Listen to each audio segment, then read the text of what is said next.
খুবই সহজ এবং মজার একটা শীতের সবজির রেসিপি আজকে আপনাদের সাথে শেয়ার করব। এই শীতে আমার এই রেসিপি ফলো করে সবজিটি বানিয়ে দেখবেন। মূল ভিডিওতে যাওয়ার আগে আপনি যদি আমার চ্যানেলে নতুন এসে থাকেন তাহলে আমার চ্যানেলটিকে সাবস্ক্রাইব করে পাশে থাকা বেল আইকনটি ক্লিক করে দিবেন, যাতে আমার নিত্য নতুন ভিডিও আপনি পেয়ে যান সবার আগে। আর আমার এই ভিডিওটি কে কোথা থেকে দেখছেন অবশ্যই কমেন্ট করে জানাবেন।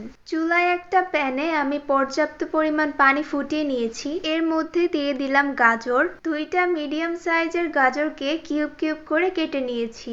গাজরটা 90% সিদ্ধ হয়ে যাওয়ার পর এর মধ্যে দিয়ে দিলাম ফুলকপি। ফুলকপিটা দিয়ে 1 মিনিটের মতো ভাপিয়ে নিলাম। এখন একই কড়াইয়ে পানি ঝরিয়ে 3 থেকে 4 টেবিল চামচ তেল দিয়ে দিলাম। তেলটা কিছুটা গরম হয়ে গেলে বড় সাইজের গোল একটা বেগুন কিউব কিউব করে কেটে দিয়ে দিলাম। এর মধ্যে সামান্য লবণ আর হলুদ দিয়ে বেগুনগুলোকে ভালো করে ভেজে নিতে হবে। বেগুনগুলো আমার ভেজে নেওয়া হয়ে গিয়েছে। একটা প্লেটের মধ্যে কড়াই থেকে বেগুনগুলো উঠিয়ে নিচ্ছি। আবার 2 টেবিল চামচ পরিমাণ তেল দিয়ে দিলাম আর একটা অর্ধেক মিষ্টি কুমড়া কিউব কিউব করে কেটে দিয়ে দিলাম। এর মধ্যেও অল্প পরিমাণে লবণ আর হলুদ দিয়ে ভেজে নিলাম।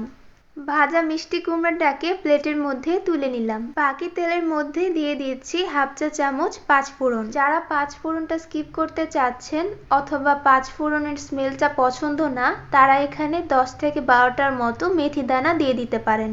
এখন এর মধ্যে 2টা শুকনো মরিচ দিয়ে দিলাম। তারপর একটু ভেজে নিব। ভাজা হয়ে গেলে 2টা মিডিয়াম সাইজের পেঁয়াজ কুচি করে দিয়ে দিলাম। তারপর হালকা করে একটু ভেজে নিলাম। এর মধ্যে 20 থেকে 25টার মতো সিম দিয়ে দিলাম আর দিয়ে দিলাম কাঁচা মরিচ ফালি। এগুলোকে কিছুক্ষণ নাড়িয়ে চাড়িয়ে একটু ভেজে নিলাম। তারপর ঢাকনা দিয়ে ঢেকে 1 মিনিটের মতো ভেজে নিলাম।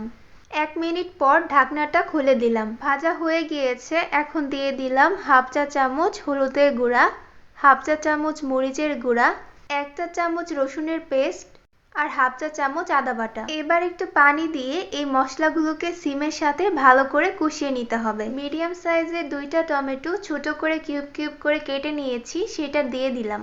এখন ভালো করে কষিয়ে নিব।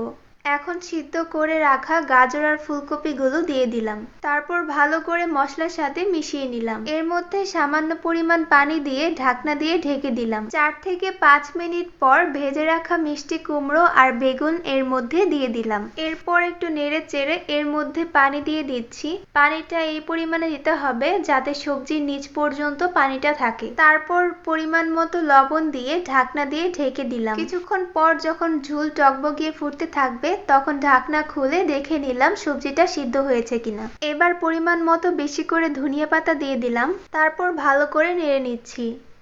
তৈরি হয়ে গেছে আমার মজাদার শীতের সবজি। আশা করছি রেসিপি সবার কাছে ভালো লেগেছে।